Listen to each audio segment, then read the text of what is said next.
파킨슨병은 손떨림이 아주 특징적으로 나타나는 질환이기도 하지만 근육이 경직되는 근경축, 행동이 느려지는 서동증, 그리고 걸음이 느려지거나 종종 걸음을 하는 보행장애 특징을 갖는 뇌퇴행성 질환을 말합니다. 파킨슨병이 왜 생기냐면요, 뇌의 중간에 있는 중뇌에 시커멓게 생긴 흑질이라는 부위가 있습니다. 이 흑질에서 우리 뇌의 운동을 조절하는 신경 전달 물질인 도파민이 왕성하게 분비가 돼서 뇌에서 나오는 운동신경을 잘 처리하게 돼서 민첩하게 움직이게 됩니다. 그런데 도파민을 분비하는 중뇌가 손상되거나 퇴행이 됨으로써 분비되던 도파민이 적게 분비되니까 우리 몸이 느리게 될 수밖에 없는 거죠. 어떻게 보면 도파민은 기계가 잘 돌아가도록 하는 기름칠의 역할이 될 겁니다. 그런데 기름칠이 잘 안 되고 또는 기름칠한 지가 오래되게 되면 우리 기계가 뻑뻑하게 되고 더 나아가서는 녹이 슬게 될 겁니다. 바로 우리 몸을 부드럽게 만들고 운동을 조절하는 중뇌의 도파민의 분비가 안 됨으로써 우리 몸이 뻑뻑해지고 움직이기가 어려워지는 뇌의 병을 파킨슨병이라고 얘기합니다. 80세 이상의 인구의 약 10%가 파킨슨병을 앓고 있다고 하니까요, 60세 이상의 시니어에게는 아주 흔한 병이라고 할 수 있습니다. 그런데 파킨슨병은 약 3분의 2 환자에서 잠자는데 어려움을 겪는다고 합니다. 잠들기가 어렵고 중간에 자주 깨고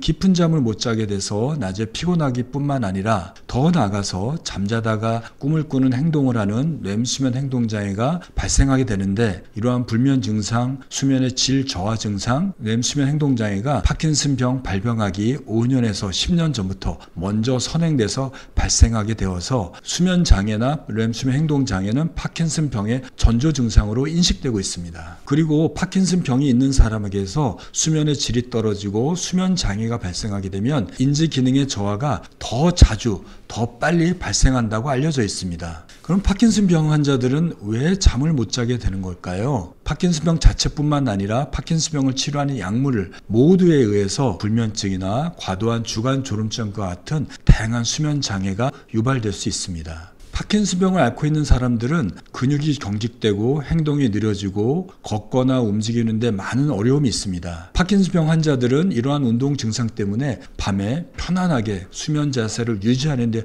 어려움을 겪는 거죠. 그러니까 몸이 불편하면 뒤척이게 되는데 몸이 둔하니까 움직일 수 없게 됨으로써 통증을 경험하게 되고 불편한 자세로 계속 잠을 잘 수밖에 없기 때문에 좋은 잠을 잘 수가 없습니다. 또한 일부 환자에서 잠들려고 하면 야간의 환각 증상, 선망 증상이 흔히 나타나게 되는데요. 야간 환각이나 선망 증상들은 파킨슨 증후군의 일종인 루이 소체 치매에서 매우 흔하게 그리고 자주 나타나게 됩니다. 그리고 이런 야간 환각과 선망은 파킨슨병 치료를 위해서 사용되는 도파민 약물을 과도하게 복용하거나 부작용으로도 나타날 수 있습니다. 이렇기 때문에 파킨슨병을 치료할 때 도파민 약물은 매우 적은 용량으로 천천히 증량해서 증상을 조절하게 됩니다. 그리고 이러한 질병 때문에 생활이 어렵고 불편하기 때문에 많은 스트레스와 불안을 경험하게 되는데요. 질병의 진행에 따라 이러한 불안 장애와 우울증이 더 흔히 발생하기 때문에 파킨슨병 환자들은 불면증과 수면의 질 저하가 더욱 악화되고 더 심하게 나타나게 됩니다. 파킨슨병을 앓고 있는 환자들은 여러 가지 수면 장애를 경험하게 됩니다. 첫 번째는 일주기 리듬이 붕괴되는 겁니다. 도파민은 운동을 조절하고 운동을 활성화시키는 물질이기도 하지만 뇌를 각성시키는 물질입니다. 그런데 파킨슨병 환자에서 도파민의 분비가 적게 되니까 뇌의 각성도도 떨어지게 됩니다. 그렇기 때문에 낮에 수시로 졸리게 돼서 자고 깨는 일주기 리듬, 수면 각성 주기가 크게 변화가 나타나게 됩니다. 그렇기 때문에 낮에도 졸리고 밤에는 깨어있게 되고 초저녁에 졸리고 새벽에 일찍 깨게 되는 것이 나타나게 되죠. 파킨슨병 환자에서 흔히 나타나는 두 번째 수면 장애는 렘수면 행동 장애입니다. 렘수면 행동장애는 렘수면, 즉 꿈꾸는 잠 동안에 우리는 꿈을 꾸게 되는데 그때는 팔다리가 마비가 돼서 전혀 움직일 수 없게 되고 머릿속에서만 꿈을 꾸게 됩니다. 그런데 렘수면 행동장애가 있는 사람들은 뇌는 여전히 꿈을 꾸는데 팔다리 마비가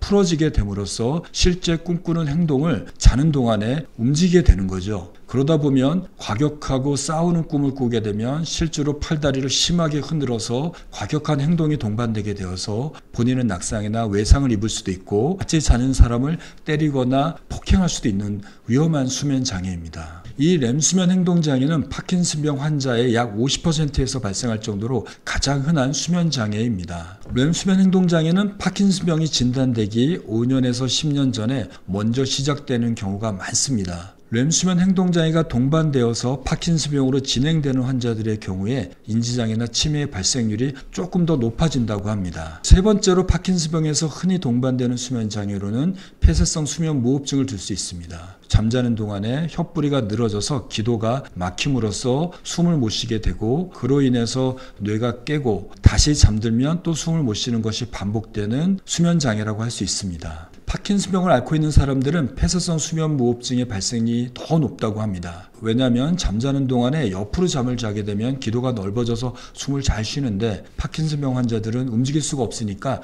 바로 누워 자게 돼서 수면무호흡증에 더 잘 노출이 되겠죠. 또 운동을 잘 못하게 되니까 비만이 생기고 지방이 쌓이게 됨으로써 수면무호흡증이 더 잘 생기게 됩니다. 뇌의 퇴행성 질환으로 인해서 근육이 더 잘 늘어지게 됨으로써 수면무호흡증이 더 잘 발생할 수도 있습니다. 네 번째로 파킨슨병에서 흔히 동반되는 질환으로는 하지불안증후군을 들 수 있습니다. 하지불안증후는 쉬고 있을 때 그리고 잠을 자려고 누워 있으면 다리가 저리고 불편하고 아파서 움직이지 않고는 견딜 수 없는 충동이 느껴지는 증상으로 이로 인해서 다리를 흔들고 떨게 되는 수면 장애입니다. 이 하지불안증후군은 파킨슨병 환자의 약 30에서 80%에서 나타나고 종종 파킨슨병 질병 초기에 나타나기도 합니다. 다섯 번째는 야간요를 들 수 있습니다. 파킨슨병이 진행되면 자율신경 실조증이 나타나게 됩니다. 자율신경은 부교감신경과 교감신경을 합쳐서 부르는데요. 이러한 신경계가 망가지게 되면 소변 조절이 잘 일어나지 않고 수시로 소변을 볼 수 있게 됩니다. 이렇게 자다가 소변 때문에 자주 깨게 되면 수면의 질이 떨어지게 되고 수면의 회복 기능이 떨어지게 되어서 그럼으로써 깊은 잠을 자지 못해서 수면을 통해서 몸의 회복이 일어나지 않게 됩니다. 파킨슨병은 손의 떨림이나 행동이 느려지거나 걸음이 느려지는 보행장애 같은 운동 증상이 나타나기 전까지는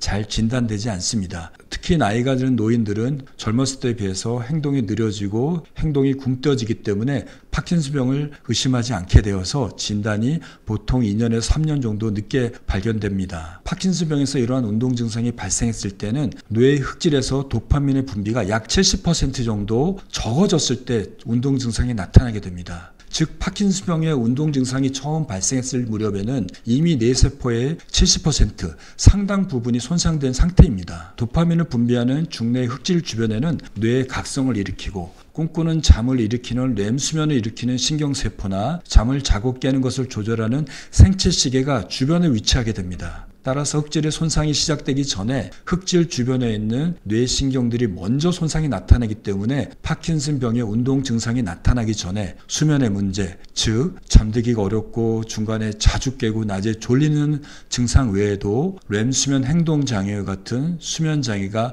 먼저 발생하는 것입니다. 파킨슨병의 운동 증상이 발생하기 5년에서 10년 전에 이러한 수면장애가 먼저 발생하기 때문에 중년 이후에 갑자기 수면의 질이 좋지 않거나 수면 행동장애와 같은 수면장애가 발생하면 파킨슨병과 같은 뇌의 퇴행성 질환이 발생하는 것을 예고하는 증상으로 받아들일 수도 있습니다. 따라서 중년이나 시니어에서 수면의 질 저하나 수면 부족을 당연히 여기지 말고 적극적으로 이를 해결할 수 있도록 노력해야 됩니다. 그래야지 이러한 뇌의 퇴행의 진행을 막고 파킨슨병을 예방할 수도 있게 됩니다. 지금부터 말씀드린 내용을 잘 지키도록 노력해 보시면 좋은 잠도 잘 수 있고 그 결과를 위해서 뇌를 건강하게 만들고 뇌의 퇴행성 질환을 막을 수 있습니다. 첫 번째는 정해진 시간에 자고 정해진 시간에 깨도록 하는 것입니다. 정해진 시간에 자기 위해서는 먼저 기상시간, 본인이 평소에 잘 일어나는 시간을 설정하시기 바랍니다. 그리고 설정된 기상시간으로부터 7시간 전이 본인의 취침시간으로 설정하십시오. 설정된 취침 시간에 맞춰서 잠을 자도록 좋은 환경을 만드시고 취침하시고요. 정해진 기상 시간에 맞춰서 반드시 깨어나도록 해보시기 바랍니다. 두 번째는 이렇게 정해진 취침 시간 1시간 전부터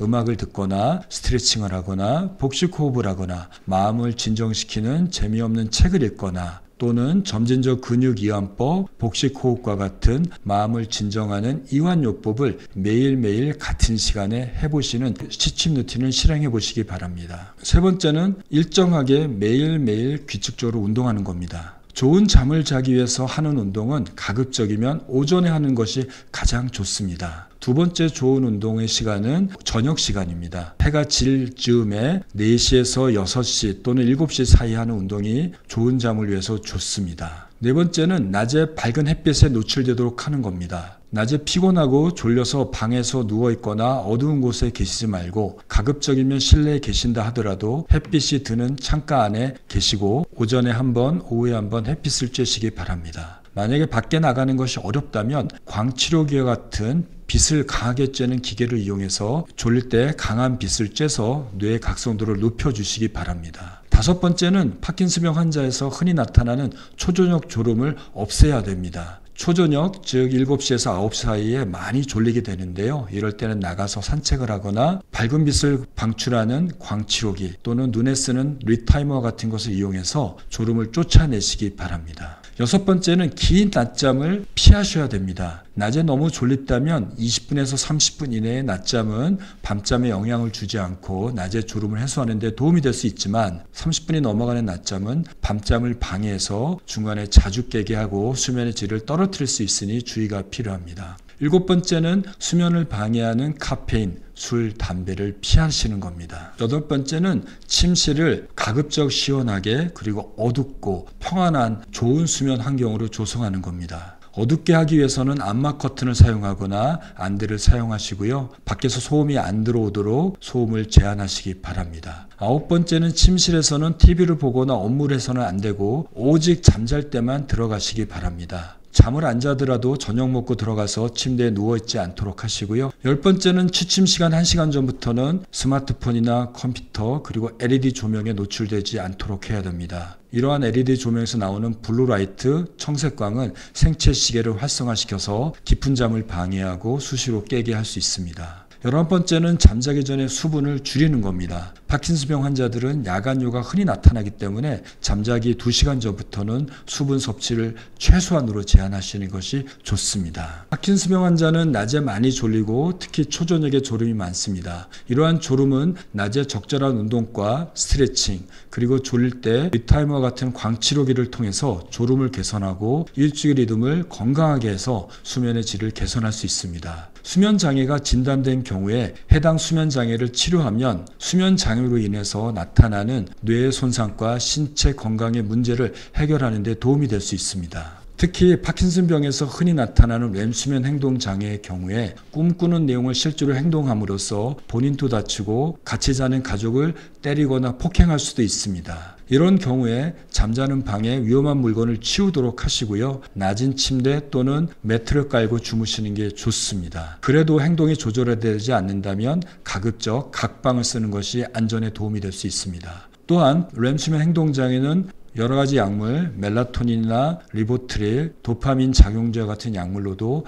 대부분 잘 조절되니까요. 지금 조절되지 않는 렘수면 행동장애의 경우에 병원에 가서 정확한 진단을 통해서 약물 치료를 병행하신다면 증상이 완화되고 치료가 될 수 있습니다. 그리고 수면무호흡증의 경우에 양압기나 구강내 장치를 통해서 거의 100% 완치가 될 수 있습니다. 매일 코를 골거나 자고 나서 입이 마르거나 자고 나서 머리가 맑지 않거나 가족들이 봐서 습관적인 코를 곤다면 병원을 방문해서 수면 전문의를 만나서 정확한 진단을 통해 수면무호흡증을 치료받기 바랍니다. 좋은 수면 습관을 유지하시는 것은 신체 질병을 예방하고 건강을 유지하고 뇌의 퇴행을 막아내는 가장 좋은 천연의 치료제라고 할 수 있습니다. 좋은 잠을 위해서 모든 노력을 기울이는 것이 여러분들의 건강을 지키는 가장 쉬운 방법이기도 합니다.